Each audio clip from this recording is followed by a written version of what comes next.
as well as some of the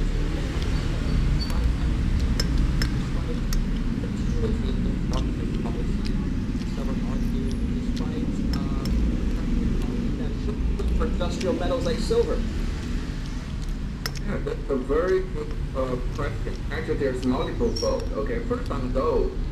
Gold, what happened in the past 10 years is when Fed started tapering 2013, gold started to drop sharply. So the last year was a tapering year. So I was kind of expecting gold to drop. So I was waiting for the gold to drop and into tapering to buy.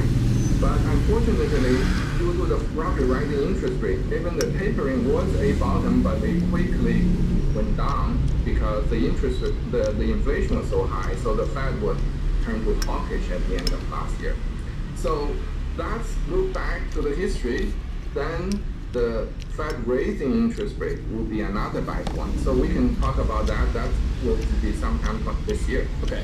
So an interesting thing you wrote in your recent outlook report for 2022 is that there will be a divergence in monetary policies between the U.S. and China, currently the two largest economies in the world.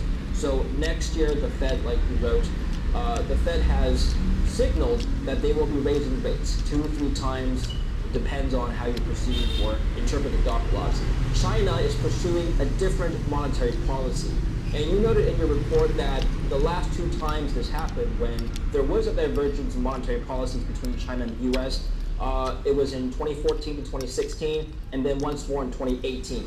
Both times, gold bottomed. So first of all, explain why this divergence is happening, and then we can go into gold performance. Yeah, that's a very good point. The divergence in China, the monetary system has no choice but to cut interest rate. Right now, there's a big lockdown in Xi'an. There's 13 million people locked down. They cannot go anywhere. We already heard from Samsung, all the other companies whose operation was impacted in Xi'an. And yesterday, there was another case was reported, a local case reported in Shanghai. I hope that won't be a very, very serious. So China has been very heavy-handed policy. When there is 50 cases, they lock down the whole city. So you can see, obviously, Chinese economy is going down. And then secondary, we talked about Evergrande last time, it's getting worse. And the property market is losing steam. So there's multiple factors coming. The Chinese government actually has no choice but to cut interest rate. They already cut it late last year. They will be continue cutting into 2022. And what I said in my annual report was that because the United States raising interest rate, China is cutting interest rate, to go just complete opposite. This happened twice in the past decade. In every case, gold take a sharp U-turn and then move much higher. The reason is United States and China together is almost 50% of the world economy. Okay, the third largest is Japan, which is about 1/3 of China and a quarter of the United States. So those two are two largest economies. One cutting, one raising.